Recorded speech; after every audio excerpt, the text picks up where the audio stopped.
Hi, good evening and welcome to Sports Thursday. I'm Julian Gibson. The New Providence Volleyball Association played their final regular season match last night at the refurbished Donald Davis Gym. Let's take a look at the highlights.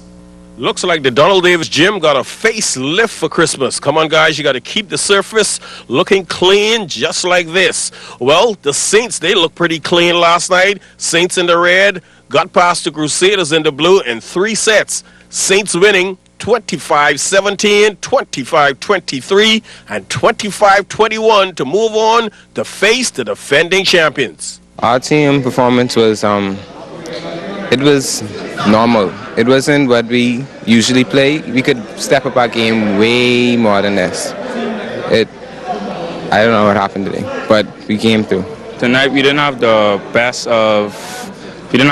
aggression we needed to play tonight, but we won. Howsoever, we need to execute more, and we need to play, and we need to communicate more.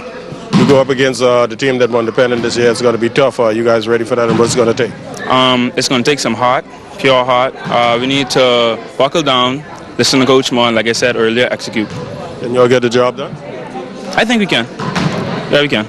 I believe we could pull this off. If once all of us are on our game and we believe and know and execute what we practice, we can pull this off. Major boost for sports tourism continues at the Betty Kenning Kelly Aquatic Swim Complex. Minnesota's in the house for the next couple of days, and they should have some weather conditions they're pretty used to. You know, we up our training a lot. We're going to do 2-a-days, which is, they don't have school, so we might as well work them out a little bit more. And, have some fun, enjoy the sun, but work hard. This is the bulk of our training goes in right now. This trip here to the Bahamas, you were not expecting these kind of weather conditions today, though. No, it's cold. I mean, Minnesota is cold. Yeah. However, we weren't expecting this, but we're here. It's supposed to get nicer. A couple days. You can deal with the day? Absolutely. We're Minnesotans. We're pretty hardy. When you look at the next couple of days, it's all about building up what? Endurance for you ladies? Absolutely. They're, we worked on their base, and now we have to just up their training so that we can taper them back down. We were like, oh, it's going to be sunny and all that, but it's kind of cloudy. This trip here, what do you use this for? To build up endurance? What exactly do you use this trip for? We use this trip for just like getting our strokes down, making sure that we have the stamina to be able to compete in February at our conference meet, and just to make sure that overall we just feel better about our events. From football, the defending champions, the REJ Sands Pros, have their eyes set on a next championship despite having a subpar regular season. Let me tell you a little secret. The last 2-3 years, we've been losing games in the regular season. And that is because we've been playing our young people. Right? Letting them get the time in, particularly the linemen, get the time in that when the postseason comes, they're ready to play football. They have no jitters, they have no fears, no reservations. And the last 2 years was an example of that. We played them throughout the season, and when the postseason came out, they were ready to play football. And you saw the results. Are you concerned the team not developing that chemistry heading into the playoffs? Because one game and you're gone. No, well, the chemistry was developed during the regular season. That's what I'm talking about. They got an opportunity to play, and then they're comfortable in the postseason. No jitters.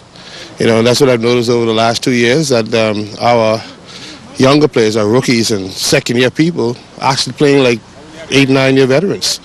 All of those things that cause young people to freeze up. The Pros is still the team to beat. I think we're still the team to beat by far. By far. I don't imagine that a one-dimension team is going to beat us in the playoffs. The Jets, over the last 2 years, provided a greater challenge. There were many facets of the game that we had to deal with. We had to deal with their passing game. They had a good running game. All right, and at times they could even power the ball. So that was more three-dimensional in a way. We had to have the right people on the field who can do multiple things. The Stingrays are primarily a running team that run off tackle. They've not shown anybody in the league, even the Burners, that they can run inside. And nowadays, anything a man can do, a woman think they can do it simply better. They are trying their hands now at flag football. Come on, ladies, you're stepping out of the box. Get back into the box. It's going pretty good. I can't complain. Practice 3 times a week, come out here, condition, and just run our routes, and, It's been pretty good. They're whipping us into shape, and we're pretty much just getting stronger and stronger each week. You excited about the start of the season? Very excited. Can't wait. How you feel ladies is going to do, and what do you need to do in order to win it all? Pretty much once we know our routes, continue to learn the game, and we've been doing this for like 3 months now. So we have the basics down pack, and I think we can do this, and we're pretty fierce. So I know we're going to do pretty well. Why pretty girls like y'all want to bruise up yourself in a man's sport? It's a man's sport. What do you want to do to see yourself? I love football. I was turned on to it about 4 or 5 years ago, and from then I loved it, and playing it is just even more fun. I don't think there is much to damage. I mean, we don't have contact, so we can get a little bit dirty. It don't hurt for girls to get a little bit dirty.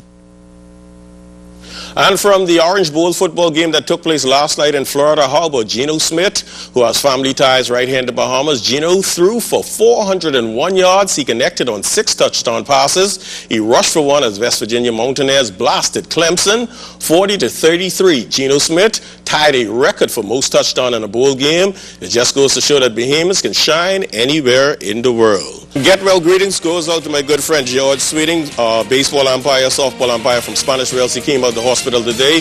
Well, George, we're going to wish you the best. Stay tuned. Your weather forecast is still to come.